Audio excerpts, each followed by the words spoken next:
Do you like history? Do you like movies about history? Do you like it when the art form is a learning experience and the filmmakers, at least for the most part, are honest and don't create fiction under the guise of fact? Well, excuse me, mate. Were you there? No? Well then shut the fuck up then.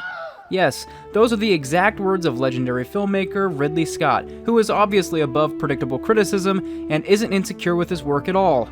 And why would he be? I know if I spent $200 million of someone else's money to make a historical epic about one of the most influential European commanders in history, and instead made a $200 million 3-hour raunchy comedy about a silly cuckboy nerd who got lucky in battle sometimes, I'd feel pretty unstoppable. Y'all, this movie is so disappointing. The only real standouts are Vanessa Kirby as Josephine and the cinematography when it comes to the battle scenes, but even that comes with a few caveats. The action scenes are epic in scale, but they feel totally useless and tonally out of place with the rest of the film. A character who is ruthless and calculated on the battlefield, but moments earlier was on his hands and knees under the dining room table, growling and begging for a bite of ass like a stupid rabid chihuahua, doesn't work. It's hilarious because of how undeniably weird it is, but it's not cinematic or engaging. And when your movie is over 2.5 hours long, engaging is a very important thing to be. The film dances around the real historical events like they don't even matter, and then they blatantly make things up for no reason at all. They blow up the pyramids in this movie. And then 30 seconds later, Napoleon deserts his army because gossip somehow made it to him in a literal siege of Egypt that his wife is being piped by a random dude that is for some reason not scared of the man that is conquering the world. What? It would be stupid if it was a made-up character. It's even worse when it's Napoleon, who actually left Egypt because of lack of supplies because his home country of France was crippling itself of its resources.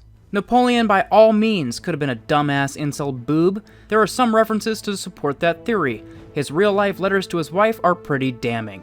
Quote, "I shall be alone and far, far away. But you are coming, aren't you? You are going to be here beside me, in my arms, on my breast, on my mouth? Take wing and come. Come.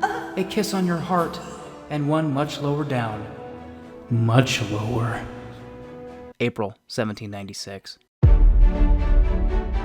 Napoleon is a mess of a film.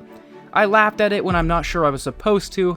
I enjoyed the action scenes just for their visual spectacle, but some of the storytelling is nonsensical and pretty hard to follow, to be honest. At times I felt totally lost and exhausted when trying to follow the timeline and where we were and who the enemies were.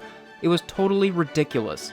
In real life, Napoleon won over 60 battles. Some historians even refer to him as the Mozart of war, and you wouldn't know that if you went into this blind. A longer cut of this movie exists, and I'm sure it fleshes out the story a bit more, but I'd rather go outside and step in dog shit than watch Joaquin Phoenix be a horny, unstable sociopath again.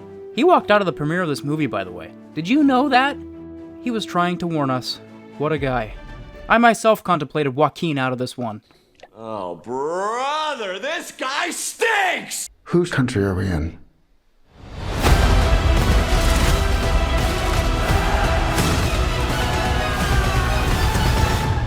Mine.